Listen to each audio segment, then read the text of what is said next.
ओम नमः शिवाय। मैं हूं एस्ट्रोलॉजर के एम सिन्हा और मैं अपने यूट्यूब चैनल पर आप सभी का हार्दिक स्वागत करता हूं। देखिए, आज हम लोग बात करने वाले हैं पश्चिम बंगाल के बारे में, क्योंकि बहुत सारे दर्शकों ने रिक्वेस्ट किया था पश्चिम बंगाल पर कुछ भविष्यवाणी दीजिए। पश्चिम बंगाल में क्या होने वाला है, और वो भी वर्ष 2024 के लिए प्रिडिक्शन है।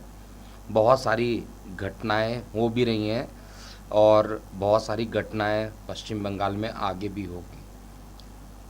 आपने देखा होगा जिस तरीके से ईडी पर आज हमला हुआ, और ये बंगाल में ऐसे जो घटनाएं हैं वो आम हो गए। इस तरीके से देखा जाए, कभी किसी राजनेता की हत्या हो जाती है, कभी किसी की हत्या कर दी जाती है। किसी प्रकार के प्रशासन नाम की कोई चीज़ वहाँ पर मुझे नहीं दिखाई देती है। अब हम ज्योतिषीय रूप से वर्णन करेंगे, क्योंकि पॉलिटिकली बात करते करते मिक्सड अप हो जाता है।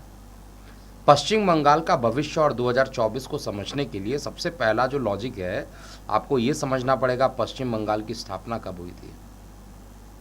हमारे देश भारत की स्थापना जो है, या आप कहिए जिस समय स्वतंत्रता मिली थी, वो 15 अगस्त 1947 में मिली थी। लेकिन इससे पहले ही पश्चिम बंगाल जो है इस्टेब्लिश हो चुका था। आपको पता भी होगा, पहले जो राजधानी थी वो पश्चिम बंगाल में ही थी, यानी कोलकाता में राजधानी हुआ करती थी, और बाद में इसको दिल्ली शिफ्ट किया गया। 20 जून 1947 को पश्चिम बंगाल की स्थापना हुई थी, और मेदिनी ज्योतिष से मैं इसका प्रेडिक्शन करने वाला हूँ। उसका रीज़न क्या है? बहुत बड़ा रीज़न ये है कि जो वहाँ पर वर्तमान सरकार है, ममता बनर्जी, उनका बर्थ डेट उनको ही नहीं पता है, उनको बर्थ टाइमिंग नहीं पता है। तो उनके बारे में कोई भी प्रेडिक्शन देना, और वो भी केवल गूगल के डेटा के बेस पे, तो वो गलत हो जाता है। पिछले बार भले ही मैं मानता हूँ पश्चिम बंगाल की गणना गलत हुई थी, मैं मानता हूँ इस बात को, और मैं आकर स्वीकार भी किया था आप लोगों के सामने। लेकिन आप खुद मानिए, 3 से अगर 73 तक पहुंच गई भारतीय जनता पार्टी, 3 सीट जहां पर थी असेंबली इलेक्शन में, और वहां पर 73 सीट अगर भारतीय जनता पार्टी पहुंच गई, तो क्या इसको आप ये नहीं मान सकते हैं कि एक बड़ा चेंज हुआ है पश्चिम बंगाल में? एक और चुनाव होगा तो 73 से जो बहुमत का आंकड़ा है वो भी पहुंच जाएगी। अभी हम ये समझते हैं कि 20 जून 1947 की जो कुंडली है, जब बंगाल राज्य स्थापित हुआ था, तो उस समय की कुंडली क्या कहती है, और मेदिनी ज्योतिष से बात करना ज़्यादा अच्छा रहेगा। देखिए, कुंडली आपको डिस्प्ले में नहीं दिखा रहा हूँ, केवल मीन लगन की कुंडली बन रही है, और मेरे पास ये चार्ट है पूरा। तो मीन लगन की कुंडली बनती है, और मंगल और बृहस्पति, मंगल द्वितीय भाव में है, बृहस्पति देवता, और लगन कौन सा बन रहा है? मीन लगन। लगन कौन सा बन रहा है? मीन। लग्नेश कौन होंगे आप लोग खुद बता सकते हैं। मीन यानी पाइसेस का जो एसेंडेंट लॉर्ड होता है वो बृहस्पति देव होते हैं, और पश्चिम बंगाल की जो कुंडली बनती है उसमें बृहस्पति देवता अष्टम में बैठे हुए हैं। अष्टम भाव 9 का कारक भाव है, और अष्टम भाव में बृहस्पति को दोष लगता है। लग्न अधिपति होकर अष्टम में बैठे हुए हैं तो दोष तो लगेगा ही। साथ में मंगल द्वितीय भाव में जाकर बैठे हैं, अपने ही घर में बैठे हैं। ये अच्छा मैं कहूँगा, क्योंकि मंगल जो होता है इसमें योग कारक होता है, और मंगल अगर अपने ही घर में बैठा है तो अच्छा है। पर नवम त्रिकोण का मालिक जो है खुद अपने घर में बैठा है। लेकिन मंगल क्या है?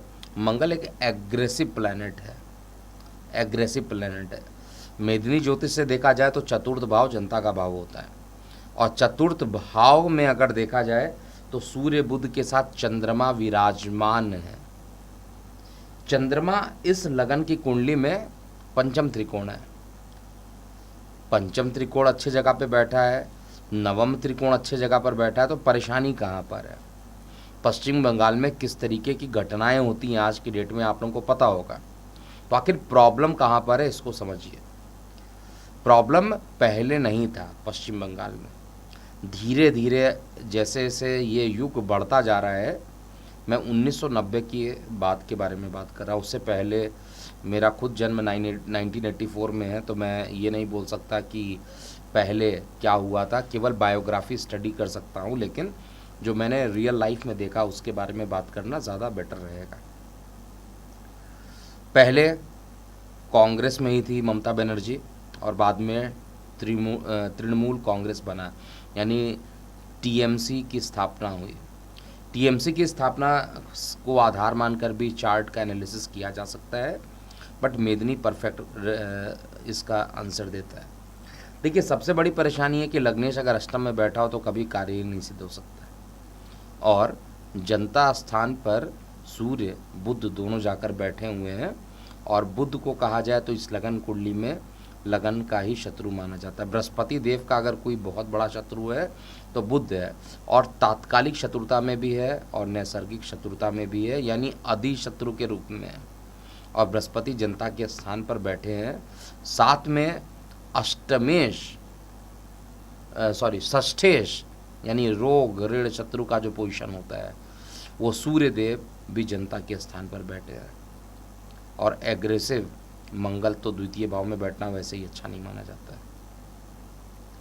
तो मेन परेशानी जो आ रही है वो बुध का, सूर्य का और चंद्रमा का चतुर्थ भाव में जाकर बैठना।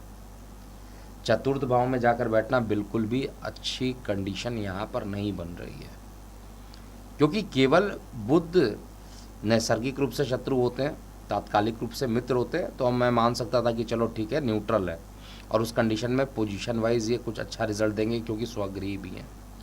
लेकिन दोनों ही कंडीशन में शत्रु हो जाए, एक कंडीशन से भी शत्रु, दूसरे कंडीशन में भी शत्रु, तो यहाँ पर अधिशत्रु बन जाते हैं, जो कि अच्छा नहीं है। और चतुर्थ भाव में सूर्य का बैठना वैसे ही सेपरेटिंग माना जाता है।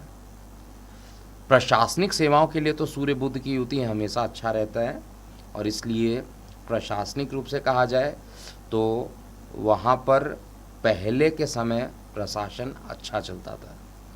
लेकिन अब जैसे जैसे युग परिवर्तन होता जा रहा है, युग बढ़ता जा रहा है, वैसे वैसे दशा भी चेंज हो रही है। और इस समय वर्तमान में देखा जाए तो शुक्र के अंदर शनि की स्थिति उत्पन्न हो गई है। शुक्र कहाँ पर बैठे हैं ये भी समझिए। शुक्र जो है वो राहु के साथ विराजमान है। देखिए, आज के डेट में राहु ही सब कुछ है, याद रखिएगा, मायावी है राहु। राहु मतलब अगर वर्ल्ड की बात किया जाए, जिस लोक में हम लोग रहते हैं, इसको राहु लोक कहा जाए तो बहुत आश्चर्य वाली बात नहीं होगी, क्योंकि यहीं पर आपको हर चीज़ें दिखाई देती हैं। इसके अलावा बाकी जगह होगा, लेकिन अभी तक हम सभी लोगों में से किसी की भी रीच वहाँ तक नहीं पहुँची है। हम लोग ये मानते हैं कि कहीं और भी लोग रहते हैं जिनको एलियंस कहा जाता है, बट उसका वो कहाँ रहते हैं किसको पता है, ये अभी रिसर्च का विषय है। लेकिन राहु ही ये वर्तमान में कलयुग का राजा भी माना जाता है। राहु के साथ शुक्र की युति हो जाना ये बहुत ख़राब होता है। राहु शुक्र की युति जो होता है वो फिर अति मचा देता है, हर चीज़ के लिए अति को बढ़ा देता है। और ये भी एक रीज़न है कि पश्चिम बंगाल में देखा जाए तो बहुत सारी परेशानियां शुक्र राहु के कारण भी उत्पन्न हो रही है। अपने काम को बनाने में सभी लोग लगे हुए हैं, और देश का क्या होगा, राज्य का क्या होगा, ये किसी को भी चिंता नहीं है। पश्चिम बंगाल के लिए विशेष रूप से बात करें, मेदिनी ज्योतिष ये कहता है, समझिएगा, मेदिनी ज्योतिष ये कहता है नवम भाव में केतु का बैठना, अष्टम भाव में बृहस्पति का बैठना और शुक्र राहु की युति, ये ऐसी कंडीशन बन रही है। और वर्तमान में भी देखिए शुक्र की महादशा ही चल रही है, और शुक्र राहु के साथ युति है, तो राहु क्या होता है, कलयुग का राजा है। राहु राजनीतिक से प्रेरित है, या राहु राजनीति का कारक होता है, ये समझ लीजिए। राहु ही राजनीति कराता है, और शुक्र स्त्री ग्रह है। अभी वर्तमान में शासन किसका चल रहा है, ममता बनर्जी का। इससे पहले भी ममता बनर्जी का ही शासन चल रहा था। तो ममता बनर्जी स्त्री ग्रह है, और स्त्री ग्रह का समय भी अभी चल रहा है राहु से, यानी हर तरीके से कहा जाए राहु मायावी। और इस समय शुक्र के अंदर शनि आ गया। शनि नपुंसक होता है, याद रखिएगा। शनि ग्रह ना मेल होता है ना फीमेल होता है, भले ही उसको हम लोग न्यायाधीश कहते हैं, भले ही हम लोग उसको सेवक ग्रह कहते हैं, लेकिन जेंडर वाइज देखा जाए तो नपुंसक ग्रह माना जाता है शनिदेव। और शनिदेव न्याय के लिए भी बहुत ज़्यादा जाने जाते हैं। इस कुंडली में जो सबसे बेस्ट पार्ट क्या है कि शनि का पंचम में बैठना सर्वाधिक अच्छा है, और पंचम में शनि बैठकर न्याय की प्रक्रिया को बढ़ाएगा। कब बढ़ाएगा? जब दशांतर दशा चलेगी। अब दशांतर दशा कब स्टार्ट हुई है? 24 मई 2023 से स्टार्ट हुई है। और उसके बाद से शनिदेव पहले तो चीज़ों को बढ़ाते हैं कि भाई आप अपनी बदमाशियाँ बंद कर लो तो ठीक रहेगा, लेकिन लोगों को अकल तो आती नहीं है, और जब सारी घटनाएं घटित हो जाती हैं फिर बाद में अकल आती है, तो शनिदेव वहाँ पर दंडित भी करते हैं। तो मेरी भविष्यवाणी वर्ष 2024 को लेकर है।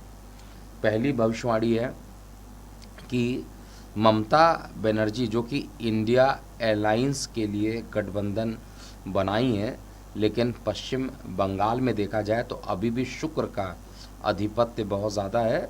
शुक्र का आधिपत्य, लेकिन अंतर में शनि आने के कारण कोई मेल प्लैनेट यानी मेल पर्सन ऐसा होगा जो वहाँ पर डोमिनेट करने वाला है। बहुत ज़्यादा दूर नहीं जाऊँगा, मैं लोकसभा चुनाव पर आता हूँ। वर्ष 2024 में जो लोकसभा चुनाव होंगे उसमें वहाँ पर भारतीय जनता पार्टी पहले से भी अधिक सीट लेकर आएगी, और ये मैं आपको आज ही बता दे रहा हूँ। जिस समय चुनाव के परिणाम आएंगे उस दिन आप देखिएगा। दुनिया जान गई है, जनता समझ चुकी है, और भारतीय जनता पार्टी का समय जो इस समय काफ़ी अच्छा चल रहा है। हालांकि मैं इस बात से बार बार डिसएग्री करता हूँ कि 400 पार होगी, मुझे नहीं लगता, लेकिन फिर भी पश्चिम बंगाल में नंबर ऑफ सीट बढ़ेगी। दूसरी चीज़ें, क्योंकि वहाँ पर सत्ता परिवर्तन होना कंपलसरी है। अब सत्ता परिवर्तन तो तब होगा जब विधानसभा चुनाव होंगे, तो विधानसभा चुनाव 2025 में होंगे, लेकिन अभी से 2025 की गणना नहीं कर रहा हूँ। अभी यही चीज़ बता रहा हूँ कि आने वाला जो समय है, लोकसभा में एक बड़ा झटका तृणमूल कांग्रेस को वहाँ पर मिलता हुआ दिखाई देगा, और ये मेरी भविष्यवाणी है, इसको नोट करके रखिएगा। दूसरी भविष्यवाणी है कि बहुत सारे जो छापे पड़ रहे हैं उसका रिजल्ट भी वहाँ पर आएगा। ऐसा नहीं कि रिजल्ट नहीं आने वाला है। मोदी जी जैसे ही 3.0 में पुनः विजयी होंगे, जो कि मैं पहले भी भविष्यवाणी कर चुका हूँ, उसके बाद या उससे पहले भी मैं कह सकता हूँ, केंद्रीय जांच एजेंसी जो रहेंगी वो काफ़ी सक्रिय हो जाएंगी, और वो शनिदेव के फॉर्म में आएंगी, और शनिदेव के फॉर्म में आकर आप ये मान के चलिए कि दंड वहाँ पर बहुत सारे लोगों को मिलना है। आप ही सोचिए, एक ऐसा राज्य जहाँ पर ईडी को भी नहीं छोड़ा जा रहा है, एक ऐसा राज्य जहाँ पर आप राजनेता के रूप में अगर जाने जाते हैं तो वहाँ पर सरेआम आपकी हत्या कर दी जाती है। बहुत सारे केस आपने देखे होंगे। तो ऐसे राज्य से शनिदेव अब बचाने के लिए आ चुके हैं, और बहुत ही जल्दी मैं कहूँगा, 2025 तो अभी दूर है, 2024 में ही परिणाम आप देख लीजिएगा। और ये परिणाम जो रहेगा वो एक ऐसा परिणाम होगा जो ममता बनर्जी के अपोजिट में जाने वाला है। इसके बाद शुक्र के अंदर जो शनि है, शनि के बाद बुध की भी अंतर्दशा आ जाएगी, तो वो दशा भी कहा जाए जनता के लिए अच्छी है, क्योंकि जनता के स्थान का है। जनता निर्णय लेगी, और जनता ही वहाँ पर जो पोजीशन को है वो सही करने वाली है। वैसे भी अगर देखा जाए, जब चुनाव होता है तो जनता ही फैसला करती है, और बुध 4th हाउस में जाकर बैठे हैं, और बुध ही जनता के पोजीशन के मालिक भी हैं। तो बुध जो कि इस कुंडली में भले ही मारक ग्रह माने जाते हैं, चतुर्थ भाव में जाकर बैठे हैं, और वहाँ पर एक ऐसी घटना घटित होगी जिसके कारण पूरा जो श्रेय रहेगा वो टीएमसी से शिफ्ट होकर कहा जाए, यानी टीएमसी का जो एक प्रकार से कहा जाए, जो भी लोग वहाँ पर वॉच करते हैं, इवन अगर आप भी बंगाल में जाइए तो आपको पता चल जाएगा किस तरीके का माहौल वहाँ पर होता है। तो वो चीज़ें जो है एकदम से चेंज होगी, और वहाँ पर भी राम राज्य आने वाला है। आप दिल से वहाँ पर हनुमान चालीसा बोलना, या राम राज्य या हिंदू के पक्ष की बात करना, और ज़्यादा हिंदू पक्ष की जो बात करता है, आपने देखा है कि क्या क्या घटनाएं होती हैं। फिलहाल 2024 में जो मेदिनी ज्योतिष बताती है कि वहाँ पर लोकसभा चुनाव में एक बेहतरीन परिणाम आने वाला है और टीएमसी वहाँ पर दब जाएगी, कमज़ोर हो जाएगी।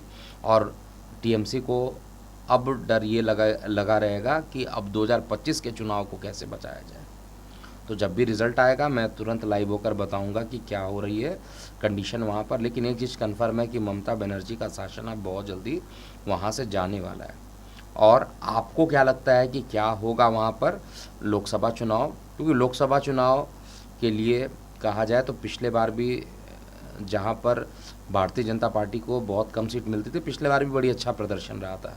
और अब धीरे धीरे यही चीज़ बताया जा रहा है कि धीरे धीरे वहाँ पर भारतीय जनता पार्टी का जो प्रतिनिधित्व, जो डोमिनेटिंग नेचर होता है वो बढ़ता जा रहा है और टीएमसी का अंत हो रहा है। एक प्रकार से कहा जाए तो टीएमसी के शासन का जो है एक अंत होने वाला है, मैं इसी वीडियो के माध्यम से बताना चाहता हूँ। बाकी आप अपनी प्रतिक्रियाएं जो है कमेंट सेक्शन में लिखिएगा। मैं हूँ एस्ट्रोलॉजर के एम सिन्हा। ओम नमः शिवाय।